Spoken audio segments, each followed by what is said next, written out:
तो दोस्तों एक नया चैप्टर नहीं, चैप्टर वही पार्ट आगे का स्टार्ट कर रहे हैं। ये हमारा फर्स्ट चैप्टर ही चल रहा है, फ्रांसीसी क्रांति।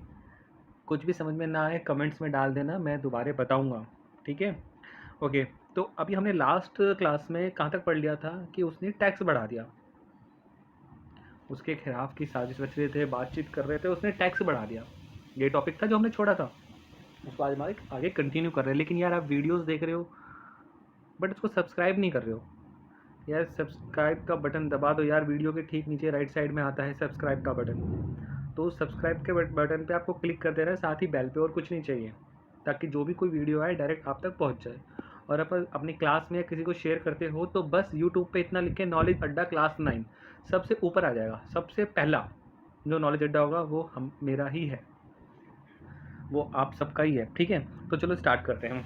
लास्ट उसमें पता चला कि हमको जो हमारे लुई थे, इन्होंने टैक्स बढ़ाने की घोषणा कर दी। लेकिन क्यों करी, ऐसा क्या हो गया था जो टैक्स बढ़ाने की घोषणा उसको करनी पड़ी। तो टैक्स इंक्रीज का क्या मैटर था, देखिए पहले क्या होता था। आपने फिल्म देखी है अकबर, जोधा अकबर, फिल्म बहुत देखी होगी। हमेशा राजा के साथ में वो 2-3 बंदे समझदारने वाले खड़े रहते थे कि सर राजा साहब ये सही है, ये सही नहीं है। ऐसे हर जगह होते थे, जिनको बोलते थे राजा का सलाहकार, मतलब उनका एडवाइज़र। तो उनके एडवाइज़र पे वो कोई भी डिसीजन अकेला नहीं ले सकता था, उसके एडवाइज़र्स की सहमति होना बहुत ज़रूरी थी। अब जो ये मीटिंग होने जा रही थी, जो टैक्स बढ़ाने जा रहा था, जाहिर सी बात है इसमें जो उसके एडवाइज़र थे, सलाहकार था, उनकी भी चाहिए था कि वो भी भैया एग्री हों, है ना। बिना एग्री करे तो आप टैक्स इंक्रीज नहीं कर सकते। मूवीज़ देखो सब समझ जाओगे कि वो जोधा अकबर एक बेस्ट एग्जाम्पल है इसके लिए। तो अब ये टैक्स इंक्रीज का मेथड क्या था, उससे पहले बता दूं, ये जो मीटिंग शेड्यूल करी गई थी, तय करी गई थी, ये 5 मई 1789 को ये फिक्स करी गई थी कि भैया इस दिन को मीटिंग होगी। वो भी कहाँ पे, वायर्स में, इसके किले में, फोर्ट में। तो भाई मीटिंग हो गई। अब जब मीटिंग को, जाहिर सी बात है राजा को टैक्स बढ़ाना है तो वो थोड़ी सी चिपड़ी चपड़ी बातें करेगा, बंदों को सहलाने के लिए, अपने कान में उतारने के लिए, उनको अच्छा अच्छा खिलाएगा। जैसे बकरे को हलाल करने से पहले उसको खिलाया जाता जी भर के, ऐसा ही हमारा लुई कर रहा था, लुई 16। इसने बोला भाई पहले एक काम करो, जैसे इसने शादी के टाइम पे करा था, अगर हमारी पहली दूसरी क्लास नहीं ली तो देख लो। उसने शादी के टाइम पे क्या करा, रानी को इम्प्रेस करने के लिए जो अपना फोर्ट है, जो अपना इसने एक किला है, उसको भाई साहब चमकवा दिया कि भैया फ्लावर्स लगा दो, बिल्कुल सोने की तरह चमका दो, लाइटिंग कर दो। लाइक ये छोटा सा नाइट व्यू है उसका। कहा कि भाई एकदम गजब होना चाहिए व्यास के। ये एक्चुअली गलत लिखा गया, ये है ये, ठीक है। इसको एकदम लाइटिंग की तरह चमका दिया कि जो बंदे आए ना तो वो देखें बस। अच्छा, अब इसके एडवाइजर तो राजा के होते थे। मीटिंग होनी थी 5 तारीख को, है ना, 5 मई को 1789। उससे पहले इसने भैया डेकोरेशन करा दिया, फ्लावर्स लगवा दिए, हर किसी को इनविटेशन भेज दिया, सब कुछ भेज दिया कि भैया इस तारीख को टैक्स बढ़ाना है। तो इनको सामने वालों को राजी करना बहुत ज़रूरी है, इनको इनका एग्री होना बहुत ज़रूरी है। अगर इन्होंने मना कर दिया नहीं बढ़ेगा। ये इससे पहले जो लास्ट मीटिंग हुई थी वो हुई थी सन 1614 में, उसके बाद अब होने जा रही थी मीटिंग। तो वही तीनों स्टेट को बोला गया, क्योंकि आ जाओ भाई, क्योंकि ये टैक्स पेयर था, है ना। इन सबको बोला गया भाई आ जाओ। मैंने बोला चलो ठीक है जी आ जाएंगे। लेकिन इसको ये भी पता था कि जो विद्रोह की आवाज़ है, जो विद्रोह का दंग है, वो उठ गया था। वहाँ लोगों ने इसके खिलाफ, इनके खिलाफ अंदर अपना सोचना शुरू कर दिया था कि ये गलत हो रहा है। अब वहाँ पे सिटिंग अरेंजमेंट कैसा होता था किले में, मैं आपको बता देता हूँ। यहाँ हमारे लुई साहब, चेंज करते हैं ताकि समझ में आए अच्छे से। हाँ, यहाँ हमारे लुई साहब बैठ गए अपने जो मेन बंदों के साथ, ठीक है। इस साइड जो कुर्सी डाल रखी है ना, उनको बोला भाई ऐसा है, स्टेटस 1 के लोग बैठ जाओ, यानी कि पादरी वाले। स्टेटस 1 के लोग बैठ जाओ, यानी कि पादरी वाले। बिठा दिया, देखो कितने तरीके से बिठाया, कुर्सी बिठा बिठा के 300 लोग यहाँ बिठा दिए। उसके बाद बोला ऐसा करो भाई, ये भी देखो कितनी बढ़िया कुर्सी डली हुई है, इधर बैठ जाओ भैया अपने कुलीन वर्ग के। कौन के वर्ग के, कुलीन वर्ग के। बिठा दिए यहाँ पे स्टेट 2 के। अब जो सबसे इन्होंने बिछड़े वगैरह थे बिल्कुल, उनको बोले ऐसा भाई स्टेट 3 वाले, इनके 300 लोग बुला, इनके 300 लोग, इनके 600, क्योंकि इनकी जनसंख्या ज़्यादा है। क्योंकि कुलीन और पादरी वर्ग को हटा के जितने भी लोग थे वो सारे स्टेटस 3 में डाल दिए, जैसे कि छोटे बिजनेसमैन, एडवोकेट, डॉक्टर। ये तो थोड़े पढ़े लिखे थे, जो इन्होंने बच्चे अपने एजुकेटेड कर दिए, पढ़ा दिए। मैंने लास्ट वीडियो में बताया है, ध्यान से पढ़ना और देखना, उसको एक नहीं 2 बार देखना। तो इन्होंने तो अपने बच्चे इंटेलिजेंट कर लिए थे, लेकिन उसमें से क्या थे, कई हमारे प्लम्बर था, कोई सफाई वाला था, गरीब औरतें थी, किसान था, मैकेनिक था, इंजीनियर था, ये सब थे, कुछ कारीगर थे, फैक्ट्री में करने वाले थे, इस टाइप के लोग थे। तो जो इसमें पढ़े लिखे थोड़े लोग थे ना, जैसे कि छोटे बिजनेसमैन, एडवोकेट, लॉयर, उन सबको बोला आ जाओ, अंदर आ जाओ, लेकिन सीट पे नहीं बैठना है। सीट पे तो ये दो लोग बैठेंगे, स्टेट 1 एंड स्टेट 2। तुम एक ऐसा काम करो कि भैया पीछे खड़े हो जाओ, इनके 300 इधर खड़े हो जाओ और 300 इधर खड़े हो जाओ, लेकिन सीट पे नहीं बैठना, सीट पे बैठने का हक नहीं दे रहा हूँ तुमको मैं। भैया हो गए खड़े। लेकिन अब जो इनके 600 लोग आए थे, लेकिन इनको बुलाया 600 था, लेकिन ये तो सारे उठ के आ गए। राजा ने बोला भाई 300 इधर से आ जाओ, 300 इधर से आ जाओ, 600 वहाँ से आ जाओ। ये तो 300 आ गए, लेकिन भैया ये आए थे पूरे 40,000 के आसपास, जो बहुत दूर तक फैले हुए थे। कुछ गाँव में रुक गए, किले के अंदर एंट्री करने नहीं दिया, कुछ गाँव में रुक गए, किसी ने उन्होंने इधर डेरा डाल लिया, किसी ने उधर डेरा डाल लिया, नहीं आने दिया। हर बंदा किसी न किसी चीज़ से, अपने लुई से परेशान था, हर चीज़ से कहीं ना कहीं लेके उसको तकलीफ थी। तो इन बंदों ने क्या करा, जो 300 बंदे आए थे, इन्होंने कहा कि भाई तुम हमें दो, हम तुम्हारी लिख के कंप्लेंट देंगे। जब लिखने लगे तो भाई साहब 40,000 कंप्लेंट बन गई। 40,000 कंप्लेंट लेके ये अंदर जाके खड़े हो गए। ठीक है, अब ये जो स्टेट वाली जो प्रथा थी, आपको मैंने बताया कि लास्ट मीटिंग 1614 में हुई थी, तब से चली आ रही थी, है ना। तो अब इन्होंने बोला कि जी देखो हमारे तो 40,000 लोगों की कंप्लेंट्स हैं, ठीक है, तो 40,000 लोगों की कंप्लेंट्स हैं, अब हम आपने अंदर अलाउड करें 600। अब इनका क्या था, टैक्स बढ़ाने का वोटिंग सिस्टम। सुनो वोटिंग सिस्टम, ये 300 लोग बैठे, राजा ने बोला हाँ भैया बात ऐसी है, मैं टैक्स बढ़ाना चाहता हूँ, ठीक है। तो स्टेट 1 को बोला, जो पादरी वर्ग था, अब 300 लोग बैठे हैं, कि आप में से कोई एक बंदा खड़ा हो जाओ, कोई भी एक, जो आपस में सलाह करके आप बताओ एक बंदा टैक्स बढ़ाना चाहिए या नहीं। यानी कि 299 बैठे रहेंगे, सिर्फ एक बंदा बताएगा, ओनली वन, टैक्स बढ़ाना चाहिए नहीं बढ़ाना चाहिए। उन्होंने बोला जी बढ़ाना चाहिए। ऐसे ही बोला भैया कुलीन आ जाओ, कुलीन कैटेगरी आ जाओ, कुलीन भी आ गए स्टेट 2 के। उन्होंने बोला आप 300 बोलने की जरूरत नहीं, आप में से कोई एक बंदा बोलो जो आपका रिप्रेजेंटेटिव है, जो आपका स्पोक पर्सन है तीनों का, जो आपके ग्रुप को रिप्रेजेंट कर रहा है, आगे जाके लीडरशिप दिखा रहा है, वो बोलो कि टैक्स बढ़ाना चाहिए, सिर्फ एक बंदा। वो बोला हाँ जी बढ़ा दो। अब बारी आई स्टेट 3 की। अब यहाँ तो थोड़े बंदे बाहर जा जाके पढ़े लिखे, जैसे कोई रूस गया पढ़ने, सारे पढ़े लिखे थे। तो स्टेट 3 से पूछा हाँ भैया बताओ क्या चाहते हो, वो एक जना बता दो। तो एक बंदा खड़ा हुआ, उसने बोला राजा जी पहली बात तो ये कि आपका सिस्टम जो है ना, एक बंदा, ये गलत है। दूसरी बात ये, हमारे पास तो 40,000 कंप्लेंट है, तो समझ लो 40,000 लोग बाहर खड़े हैं। तीसरा ये, हम ये चाहते हैं, ये डिमांड करी कि नो वोटर लेफ्ट बिहाइंड, कोई भी वोटर यानी कि कोई भी आदमी वोट से वंचित ना रहे, हर किसी का इस राज्य पे, स्टेट पे पूरा अधिकार है। तो 300 में से सिर्फ एक ही बंदा वोट क्यों देगा, 300 के 300 क्यों नहीं? हो सकता है हर किसी की सलाह अलग हो, हर किसी के अंदर दिल में कुछ ना कुछ दबा हुआ हो, तो आप सबको वोट का अधिकार दो, ऐसे नहीं। अब राजा बोला, राजा तो अपने उसी जो प्रथा चली हुई आ रही थी कि नहीं एक लूंगा, काम जल्दी खत्म करेगा, उस पर कंटिन्यू रहा। कह रहे नहीं ऐसे कैसे कर देंगे, जो पहले चलता आ रहा चल रहा है, एक दो। तो बोले कि सर ऐसे थोड़ी होता है, आप समझिए बात को। आप हम 600 लोगों में से एक बंदा बोलेगा कि हाँ बढ़ाइए, जरूरी नहीं 599 लोगों वो मुंह पे नहीं बोल पा रहे हो कि हाँ ये अच्छा नहीं है, नहीं होना चाहिए, क्योंकि दिल में कुछ और हो, वोट डालने का अधिकार होगा, वो अपनी पर्ची लिख के डाल तो देगा। उन्होंने एक बुक दिखाई, रूस की book, book the social contract, याद कर लेना इसको भैया, हाँ एग्जाम में आया था, तुम स्टोरी में मजूर हो। उन्होंने एक रूस की बुक सामने पेश कर दी थी, ये पढ़ो आप, है ना, इसको पढ़ो। इसमें क्या लिखा है, इसी में ये बताया गया है कि हर किसी को वोट देने का अधिकार है, हर किसी को राइट है, जीने का अधिकार है, हर कोई स्वतंत्र है, हर कोई इंडिपेंडेंट है। जब रूस इतना बड़ा कर सकता है, प्लस में जो 13 अमेरिका के उपनिवेश, जो छोटी छोटी कॉलोनीज हमने आज़ाद कराई है, उन्होंने ये लागू कर दिया, तो यहाँ पर लागू क्यों नहीं हो रहा?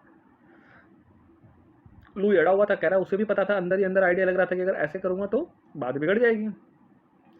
तो लुई से नो, नो मीन्स नो, नहीं होगा तो नहीं होगा। थर्ड जो स्टेट थे उनके लोग इससे फिर सहमत नहीं हुए, उन्होंने बिना वोट दिए अपना सीट पर खड़े हो गए कि भाई हमें आपका ये फैसला मंजूर नहीं है, हम जा रहे हैं सर, देना है तो सबको दो, वरना हमें एक से वोट नहीं देना। और स्टेट 3 के लोगों ने 5 मई को ये मीटिंग छोड़ दी और छोड़ के आ गए बाहर, 600 के 600 लोग भाई बाहर आए। ठीक है, बाहर आके उन्होंने क्या करा, बाकी लोगों को अपने महल से आगे घर पे, महल जो है ना बहुत बड़ा था भैया, आज जैसे कि अपना कुंभलगढ़ फोर्ट वगैरह बहुत बड़ा, उसी के आधे अंदर कॉलोनियाँ बस रखी थी कुछ। वो पूछे, उन्होंने बताया कि वे राजा से ऐसे ऐसे बात है, और उसने तो मना कर दिया, और ये तो बल्कि बहुत गलत हो रहा है। तो जिन लोगों ने अंदर जाके आवाज़ उठाई थी ना, तो जो हमारे छोटे लोग थे ना, ये किसान, गरीब लेडीज़ वगैरह, उसके अंदर ना उनको अपना मसीहा दिखने लगा कि यार ये है वो बंदा, ये हमें आज़ादी दिलाएगा। जैसे नायक फ़िल्म का अनिल कपूर, ये हमें आज़ादी दिलाएगा, ये हमारे साथ इंसाफ करेगा। उनको ना कहीं न कहीं अपना नेता दिखने लग गया था। वो इस तरह से भागा, उनको अब वो पूरे फ्रांस के लोग जो थे, उनको ना नेता दिखने लग गया था कि यार ये कुछ ना कुछ करेगा। तो उसने कहा भाई चलो कोई दिक्कत नहीं, शांत रहो, ऐसा कुछ ना कुछ तो करेंगे। तो 5 मई की बात थी, उसने भी बोला कि भाई 20 तारीख को ना सारे किले के अंदर आ जाना। किला बहुत बड़ा है, आधे से लोग किले के अंदर ही घर बने हुए हैं, लोगों के कॉलोनियाँ बनी हुई हैं। तो किले के अंदर है कि टेनिस कोर्ट, टेनिस गेम नहीं है हमारा, हाँ टेनिस कोर्ट के अंदर आ जाओ। तो भाई 20 जून यानी 5 मई को मना करा, तब तक उन्होंने सारी बातचीत करी। 20 जून 1789 को ये किले के अंदर नवासी में आ गए और टेनिस कोर्ट यार्ड में जमा हो गए, जिसकी फ़ोटो आपकी बुक में भी है, ये है इसकी फ़ोटो, ठीक है। जमा हो गए। इस फोटो में क्या दिखाया गया, ये देखो, ये बंदा है, ये बंदा स्पीच कर रहा है, सबको बोल रहा है, और लोग उसकी तरफ कैसे अट्रैक्ट हो रहे हैं, ये देख रहे हो, ये देखो, लोग उसकी तरफ अट्रैक्ट हो रहे हैं कि उसको लग रहा है कि हाँ ये कुछ करेगा हमारे लिए, जैसे हम जिंदा हुए हम वैसे नहीं मरेंगे, ये कुछ करके ही जाएगा। तो उसने, वो भी बंदा अपने पूरे 5 मई से लेकर जब उसने 20 को बुलाया, तो वो भी अपनी पूरी तैयारी के साथ आया था, है ना। तो वो भी अपनी पूरी तैयारी, उसने बोला कि भाई सुनो, ऐसे तो होगा नहीं, मैंने सारी किताबें पढ़ ली, ठीक है ना, सारी किताबें पढ़ ली, हमको राजा की पावर को कम करना पड़ेगा, राजा की ताकत को कम करना पड़ेगा, वरना राजा तो जब चाहे जिसको मारे, जब चाहे जिसको चढ़ा दे। वो लोगों ने पूछा कैसे होगा भाई, ऐसा कैसे होगा, आखिरकार ऐसा तो हमने कभी सोचा नहीं, क्योंकि वो पढ़े लिखे लोग थे, वो रशिया इधर उधर ब्रिटेन आसपास से पढ़ के आ रखे थे, उनको नॉलेज थी दुनिया की। अब राजा था कुएं का मेंढक, ठीक है, उसको तो लग रहा था कि जैसे पैसा आ रहा है बटोर लो। इसने बोला राजा की पावर ऐसे कम नहीं होगी, उसके लिए हमें एक होना पड़ेगा, हमें उसके लिए लड़ना पड़ेगा, और इसका एक ही मकसद है, संविधान। संविधान हमें वो ताकत दे सकता है। आज भारत में भी डॉक्टर भीमराव अंबेडकर ने संविधान लिखा है, तब आज सब जाके इतना चैन से जी रहे हैं। उससे पहले तो कैसे जिया जाता था वो आपको पता है, आप इतिहास उठा के देखिएगा। संविधान एक ऐसी चीज़ है, कॉन्स्टिट्यूशन एक ऐसी चीज़ है जो हर किसी पे लगाम लगा सकती है, चाहे वो कोई भी हो। छोटे से छोटे व्यक्ति को जीने का अधिकार देने वाला हमारा कॉन्स्टिट्यूशन है, संविधान है, जिसके तहत हम खुले घूम रहे हैं, नाइट आउट कर रहे हो, व्हाट्सअप कर रहे हो, जिसको बंदी पटा रहे हो, जहाँ मर्जी लेके जा रहे, संविधान दे रहा है ताकत कि आपको खुले में घूमने की फ्रीडम है। पहले तो कैसे मतलब कतलेआम कर दिया करते थे। तो उन्होंने बोले संविधान बनना चाहिए। और संविधान कैसे बनेगा, ये राजा तो संविधान बनने नहीं देगा, क्योंकि संविधान का मतलब होता है आपके यहाँ, जैसे अभी तो आप 18 साल के नहीं हुए हो, इलेक्शन होते हैं, वोट देना, अपना नेता खुद चुनना, वो नेता नहीं काम कर रहा है तो अगले इलेक्शन में वोट देके उसको गिरा देना, ये होता है संविधान। उस दायरे तय कर देना, कानून के दायरे तय कर देना, जज के दायरे तय कर देना, सजा देना, ये होता है कानून जो हर तो उन्होंने क्या करा, जब भीड़ तो दबा क्यों रखी थी, उन्होंने डिक्लेयर करा कि हम आज अपनी एक पार्टी बनाएंगे, नेशनल असेंबली। याद कर लेना भैया, इंपॉर्टेंट टॉपिक बता रहा हूँ मैं बहुत ज़्यादा। हमारी जो असेंबली बनेगी, हमारी पार्टी बनेगी, उसका नाम होगा नेशनल असेंबली। नेशनल मतलब हमारे पूरे देश की असेंबली होगी, संविधान बनाएगा, सभा, असेंबली को हिंदी में बोलते हैं सभा, देश की सभा। ये जो सभा हो रही है ये पूरे देश की सभा, एक की नहीं है, इसलिए इसको नेशनल असेंबली नाम दिया गया। नेशनल मतलब हमारा देश और असेंबली मतलब सभा, ठीक है। तो ये हमारे देश की सभा बन रही है, इसकी सबने मिलकर शपथ ली कि हाँ मैं ये कसम खाता हूँ, मैं इस असेंबली के साथ, इस पार्टी के साथ रहूँगा। अब देखना यहाँ पे ट्विस्ट आ गया है, जो हमारे स्टेट 3 के लीडर थे, लीडर जो ये बंदे बोल रहे थे, ये 2 लोग थे, ठीक है, 2 थे ये लीडर, यही बोल रहे थे, हर किसी इन्हीं की बातों में इन्फ्लुएंस हो रहा था, इन्हीं को अंदर अपना भगवान दिख रहा। उसका नाम था एक तो मिरियाबो और एक आबेसी। जान के हैरानी होगी कि जो मिरियाबो था वो कुलीन में पैदा हुआ था, वो कुलीन जिन्होंने अत्याचार करे दुनिया भर के, जिन्होंने किसानों को अपनी कंडीशन पे रखा है कि उसका बोला खेत पे काम कर, मेरे घर में सेवा कर, वो कुलीन बन। और एक दूसरा था आरबे सीए, ये था पादरी फैमिली से, जो हर बार 10% टैक्स लेती थी। ये उन तो फैमिली से थे, लेकिन ये उनके जैसे नहीं थे। उनको लगता था कि यार इनके साथ गलत हो रहा है, क्योंकि ये भी थोड़े पढ़े लिखे थे, ये भी इन्होंने बाहर जाके स्टडी करी, इनको लगा कि यार इनके साथ गलत हो रहा है। अब जो 2 बने लीडर बने, वो दोनों तो स्टेट 3 के थे ही नहीं, है ना। क्वेश्चन तो है कि स्टेट 3 का एक लीडर क्यों नहीं बना। वो इसलिए कि जो इनको आज आप हमारे नरेंद्र मोदी बोलते हैं, वो इस तरह से बोलते हैं, सामने वाले को बिल्कुल अपनी बोतल में उतार लेते हैं, इस तरह अंदर बात करते हैं। सेम हमारे माननीय प्रधानमंत्री है वो, तो ऐसे ही सेम इनको जो बोलने की टेक्निक थी ना, उस सामने वाले को बिल्कुल घिरा लेते थे, अपनी बातों में डुबो देते थे, बोतल में उतार देते थे, ये था। तो इन्होंने, इनको समझ में आ गया। तो भाई इन्होंने कहा भाई ऐसे कैसे प्रचार करेंगे कि हमारी असेंबली बन गई है, ये हम लोगों को कैसे बताएंगे। तो उन्होंने एक निकाला, व्हाट इज थर्ड स्टेट, आखिर जो तीसरा स्टेट है वो क्या है, आखिरकार क्या है। तो इन्होंने इस आपकी एक बुक छापी जिसका हुआ करती थी बुक प्रचार बुक। प्रचार मतलब कि घर घर जाके वो बुक दे देना कि इसको पढ़ो, थर्ड स्टेट का जुल्म हो रहा है, हमें इसकी आवाज़ उठानी चाहिए, आवाज़ कैसे उठेगी, असेंबली बन के, इलेक्शन करा के, एक न्याय बना के, संविधान बना के इसकी आवाज़ उठेगी। घर घर पैम्पलेट बंटवाए, दुकानों के अंदर पैम्पलेट डाल दिए, हर जगह ये सब हल्ला कर दिया उन्होंने। ये अपना हल्ला करने में बहुत बिजी थे, बहुत बिजी थे। तभी क्या हुआ, when national assembly constitution draft. देखिए कोई भी चीज़ जब तक कोई भी चीज़ जब तक फाइनल होके अप्रूव नहीं हो जाती, उसके आगे ड्राफ्ट लगाया जाता है। जैसे कि मैंने बुक लिखी, ठीक है, जब तक वो बुक पब्लिश नहीं हो गई, मतलब कि वो छप नहीं गई, उससे पहले तक वो ड्राफ्ट बोली जाएगी। कि मतलब हमने लेखा जोखा तैयार करा, ड्राफ्ट में हम कुछ एडिट कर सकते हैं, लेकिन पब्लिश होने के बाद नहीं कर सकते। जब वो बुक मार्केट में चलेगी तो कैसे, ड्राफ्ट मतलब बुक तो तैयार है हमारे हाथ में भी, हमने दुनिया को नहीं दी।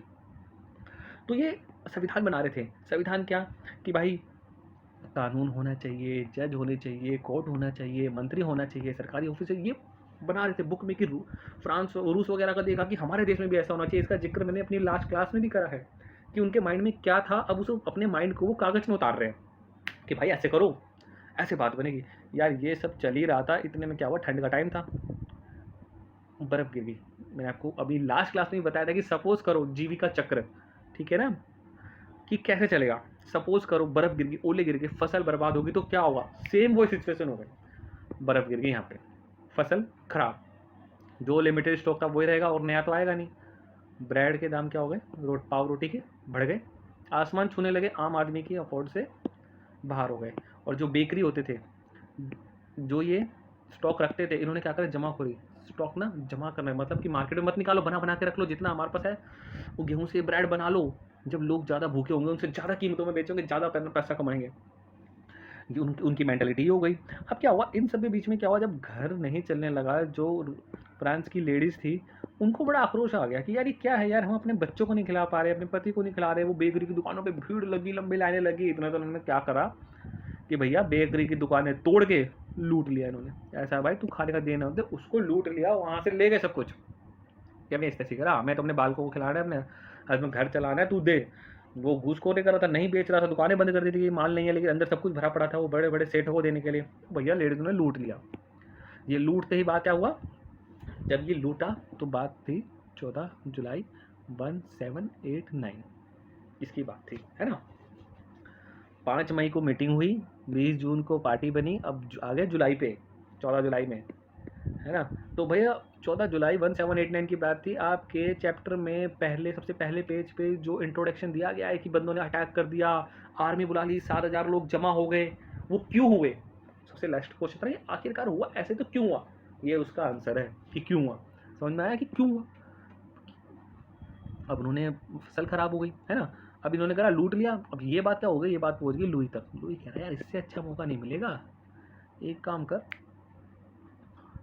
कुछ तो, सॉरी, लुई के पास बात चली गई। लुई कह रहा है यार क्या करें क्या करें। उसने अपने सलाह, मैंने आपको बताया ना, चेले चपाट सलाहकारों से बोला क्या करें, वो तो दुकानें लूट रही है। कह रहा जी अपने कुछ लोग भेज दो, ठीक है ना, लोग भेज दो, थोड़े दुकानों के बाहर खड़ा करो तो ठीक हो जाएंगे। अब बात जो होती है ना, जब किसी के कान से पास होती है ना, वो बात का पतंगड़ बन जाता है। बात आता इतनी फैल गई कि भाई लुई तो आर्मी भेज रहा है ना। अब लोगों ने अपनी जान बचाने के लिए आर्मी भेजेगी, में गोली मार देगी। जो पहले चैप्टर में मैंने बिल्कुल पहली क्लास में पढ़ा है कि 7,000 लोग लेडीज एजेंट्स इकट्ठा हो गए, उन्होंने बास्तिल की जेल को तोड़ के वहाँ से हथियार ले लिए। वो जेल से और 7 कैदी थे उसमें आज़ाद करा दिए। उससे इतना जेल से इतनी नफरत थी, उसका सामान तक बेच दिया। ये पढ़ाया है ये। अब दूसरा क्या था कि गाँव में भी अफवाह फैल गई कि आर्मी आ रही है, आर्मी आ रही है, ठीक है। और यहाँ तक ये अफवाह फैल गई कि जो हमारे कुलीन वर्ग थे, जो जमींदार थे, जागीर थे, उन्होंने लुटेरे जो होते हैं ना उनको बुलटवट लेके भेजा कि भाई जो फसल तबाह नहीं हुई है, एक काम कर उसे तबाह करिया, है ना, तो और भुखमरी आ जाएगी। ऐसी अफवाह फैल गई। पहले सब काम के कच्चे होते थे, किसानों को लगा यार अब क्या करेंगे। उन्होंने बोला कि भाई अगर हम अगर हमको लुटेरे भगाने हैं तो जिसने लुटेरों को भेजा है ना उसको मार दो, यानी कि कुलीन को मार दो। जो हमको नौकरी पे रखता था और जो हम पे इतना जुर्म करता था उसी को मार दो, कुलीन को ही। अब भाई इन्होंने तो फाफड़ा ले लिया, दराती ले ली, चल पड़े ये कुदाल और पेंसिल, चल पड़े भाई साहब। इस डर के चक्कर में जो हमारे कुलीन थे ना, वो भैया देश छोड़ के कोई इसी देश में भाग रहा, कोई उस देश में भाग रहा, कह रहा भाई जान है तो जहान है, हमें नहीं चाहिए पैसा ना जमीन। भाई कुलीन भाग गए, छोड़ दिया, पता नहीं हजारों की तादाद में कुलीन भाग गए, इतना दंगा कर दिया किसानों ने। वो कहते हैं ना जब शरीफ शराफत छोड़ता है तो सबसे ज़्यादा खतरनाक होता है। हाँ, तो बस वही चीज़ हुआ। अब भाई इन्होंने फाफड़े वगैरह जान बचा के सारे भागे। अब इन्होंने क्या करा, भाग गए। इन्होंने क्या करा, हर गाँव में, हर एक बड़े गाँव में ना एक होता है स्टोरेज होता है, इसको कहते हैं छोटा विलेज का किला या फिर चौकी, जहाँ पे खाना स्टोर होता है। फूड खाना मीन्स कच्चा, जैसे गेहूँ वगैरह माल ना, राजा के वहाँ जाने के लिए। इन्होंने भाई लूट लिया वहाँ। उन्होंने देखा यार ये कागज़ कैसे पड़े हुए हैं, इनकी ज़मीन के कागज़ पड़े हुए थे जिसमें उन्होंने कर्ज ले रखा था, वो कागज़ पड़े हुए थे कि यार हमने इतना कर्ज लिया है, ज़िंदगी भर तुम्हारी गुलामी करेंगे, वो सारे कागज़ मिले। उन्होंने क्या करा, सारे कागज़ जला दिए, सब कुलीनों के घर जला दिए। कुलीन आधे से ज़्यादा देश छोड़ के जो आसपास की कंट्री थी उसमें जाके बस गए। अब भाई राजा तक ये बात पहुंच गई कि जी किसानों ने तो इतना दंगा कर दिया, ये तो बगावत पे आ रहे हैं। और उससे आज इन्होंने ये बगावत कर दी, 5 मई को आके आपकी मीटिंग में मना कर दिया था उस बारे में। उसके बाद 20 तारीख को उन्होंने असेंबली बना ली, ये तो जी कुछ गलत कर रहे हैं। ये है लुई की एक्चुअल फ़ोटो। तो भाई लुई को भी ना अंदाज़ा लग गया कि यार लुई कुछ तो गलत हो रहा है, मतलब ये जो हो रहा है शायद ये ठीक नहीं है, यहाँ पे कुछ तो गलत हो रहा है। अब उसका भी माइंड चलने लगा कुलीन का, क्या लुई का क्या करूँ क्या करूँ क्या करूँ। इसने क्या करा, बंदे ने अंदाजा हो गया, इसने क्या करा, पास के देशों में गया। ठीक है, पास के देशों में गया, उसके राजा को बोला कि यार तुम्हारे यहाँ को देख के ना मेरे यहाँ बिगड़ रहे हैं। ठीक है, अब तो लुई ने भी जाके बोला यार मेरे यहाँ तो ये कांड हो रहा है, क्या करूँ क्या नहीं करूँ समझ में नहीं आ रहा। अब उसने देखा कि भाई देखो मीटिंग में भी मना कर दिया मैंने, यहाँ पे लोग बड़ी बगावत पे है। इसने भैया कह रहा चलो ठीक है, तो झुकना में ही बचाइए, जान है तो जहान है, एटलीस्ट राजा तो बना रहूँगा। 4 अगस्त, 5 मई से सिर्फ 4 अगस्त ही आया था। कह रहा ठीक है मैं तुम्हारी शर्तें मानने को तैयार हूँ। 4 अगस्त 1789 को इन्होंने नेशनल असेंबली को मान्यता दे दी कि हाँ तुम्हारी पार्टी को हम रिकॉग्नाइज करता हूँ, तुम्हारी पार्टी को महत्व दिया जाता है। ठीक है, उसने बोला अरे भाई तो मज़ा आ गया। उसने कहा भाई हम तो संविधान की वो जो है ना लेके घूम रहे हैं, बुक ड्राफ्ट लेके तैयार घूम रहे हैं संविधान का। कह रहे जी करेंगे सब करेंगे सब करेंगे, लेकिन जो असेंबली है तुम्हारी मांग क्या है जिससे तुम्हें थोड़ा शांत तो कर दूँ। कह रहा जी हमारी पहली मांग है जो स्टेट 1 और स्टेट 2 को आपने स्पेशल राइट दे रखा है कि वो टैक्स नहीं देंगे, वो कुलीन वर्ग लोअर से काम कराएगा, धार्मिक टैक्स हम लेंगे आपसे डायरेक्ट, ये सब बंद करो, हमें नहीं चाहिए टैक्स। टैक्स है तो सारे 100% फ्रांस के लिए है, उसमें किसी भी कैटेगरी वाले को छोड़ा नहीं जाएगा। लुई कहता, लुई भाई सोचने लग गया करूँ क्या करूँ क्या करूँ क्या नहीं करूँ क्या करूँ क्या नहीं करूँ। कह रहा भाई ठीक है चलो मान ली तुम्हारी बात। लुई ने कहा ओके। कहता दूसरा बताओ। कह रहा दूसरा ये कि चर्च के पास इतनी ज़मीन है, चर्च के हैं लोग 2 और 60% ज़मीन पे कब्जा है उनकी। ऐसा क्यों, किसानों के पास ज़मीन नहीं है, वो गुलाम अपना आप बन जाएंगे क्योंकि उनके पास ज़मीन नहीं है, खेती कहाँ करोगे, चर्च के पास जाना पड़ेगा, वो अपनी ज़मीन पे खेती करने के लिए देगा, वो टैक्स मांग लेगा। तो जितना भी चर्च बना हुआ है उस जगह को छोड़ के जितनी भी जगह है उस सबको जब्त कर लिया जाए। उसके बाद क्या कह रहा ठीक है भाई कर लेते हैं, उसको सरकारी बना दिया जाए और उस पर सरकार लॉट करे किसानों को कि भाई तुम खेती कर सकते हो। भाई साहब इतना लैंड था, इतनी जगह थी, जैसे ही उसको कब्जा करा सीधा 20 अरब लिरवे का प्रॉफिट हो गया, शाही खजाने में ऐड हो गया, एकदम यूं बढ़ गया खजाना। लुई भी और माइंड सेट हो गया यार खजाना इतना ज़्यादा बढ़ गया। तो उससे पहले तो उसने 10 अरब लिरवे सिर्फ 12 लिरवे का कर्ज लिया था जिसका टैक्स इंटरेस्ट ही भरे जा रहा था, वो एकदम से 20 अरब लिरवे उसके पास आ गया। वो भी कह रहा भाई क्या हुआ, क्या बात है, बढ़िया काम हो गया। अब आपको समझ में आ गया ना इतना कि अब उसके पास टैक्स आ गया।